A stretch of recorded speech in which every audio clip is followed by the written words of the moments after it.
question 18.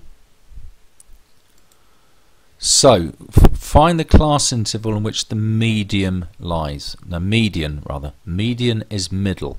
So if you've got 100 students, you're looking for your 50th student. So, what are we saying here? This is the heights of students. So here are 8 students. They measure between those heights. So that's 8 students. Here's another 16 students.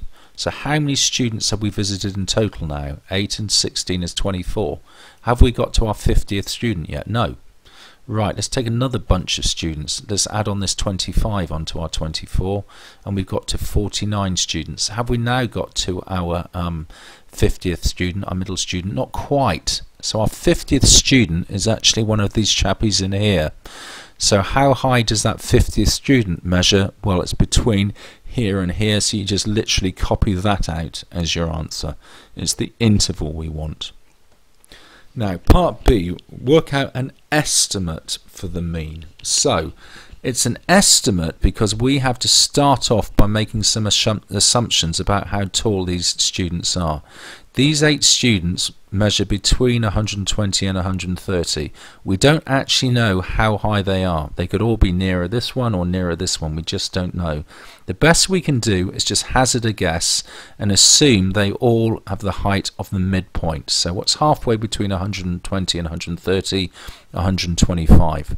So we make this assumption all the way down. All these students are going to be 135 tall, 145 tall, and so on. So this is where the estimating comes into play. It's this assumption of using the midpoint. Now from now onwards you've just got to play it straight. You've just got to work it out exactly. So 8 students with a height of 125. So 8 times 125 gives you that amount of height. 16 times 135 gives you this, and so on. So several batches of height, add all of this height up together, and you get a total height of the students of 14,900. Now that height is spread across 100 students, so 14,900 divided by 100, each student, an estimate of their height is 149. Do not go and round that to 150 or something. That's not where the estimating comes into play. The estimating was this assumption stuff right at the beginning. You must give 149 as your final answer.